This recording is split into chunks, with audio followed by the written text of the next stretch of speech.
OPR's passenger side front lower control arm that we're taking a quick look at today is going to be a good option for any Mustang owner out there that might be in need of a new control arm after years of abuse. In terms of the installation here, expect a light to a moderate 2 out of 3 wrenches on our difficulty meter here and about a 2-hour job. So these aren't going to be geared towards any type of performance benefit, as they're going to be fixed and non-adjustable and a factory replacement for a broken one. And if you're lowered or you're thinking about lowering your Mustang down the road, I definitely suggest checking out some of the options from QA1. Now, some of the telltale signs of failing or just worn out control arm would be similar to a bad sway bar end link, so you'd be feeling a little bit of a loose steering wheel, lots of noise, and some clunking. So OPR's offering here is going to be just like your factory lower control arm with ball joint, and it's manufactured from a high-strength steel with a black oxidized finish.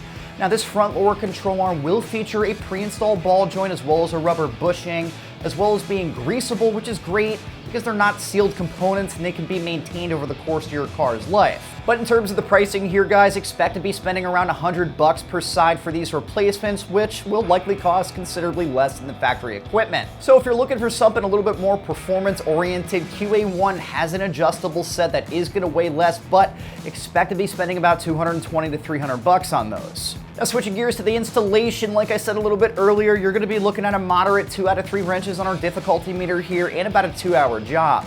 Now, looking ahead, I just make sure to have a full socket set, a jack, and jack stands. So getting started, you're going to want to get your car off the ground, pull your front wheels and tires, unbolt your calipers and ABS lines if equipped. And you can then remove your sway bar, end links, and bushings, then get your floor jack under one of the control arms in order to support that. And you're going to want to jack that up slightly in order to get the load off of the strut and the spindle. Once you're done there, remove the cotter pin and the castle nut on the ball joint. You can then loosen the castle nut just enough to separate it from the ball joint and then remove the castle nut itself. Now, you'll then need to loosen and remove the 2 bolts that are retaining the strut to the spindle, then slowly lower that jack down. So after that, guys, simply repeat the process on the opposite side, then you can begin getting your new equipment in place. So that's more or less the difficult part here, and your new lower control arm assemblies are going to be reinstalling in the reverse order. So that's going to wrap up my quick review of OPR's passenger side front lower control arm and ball joint assembly fitting your 94 through 04 Mustang.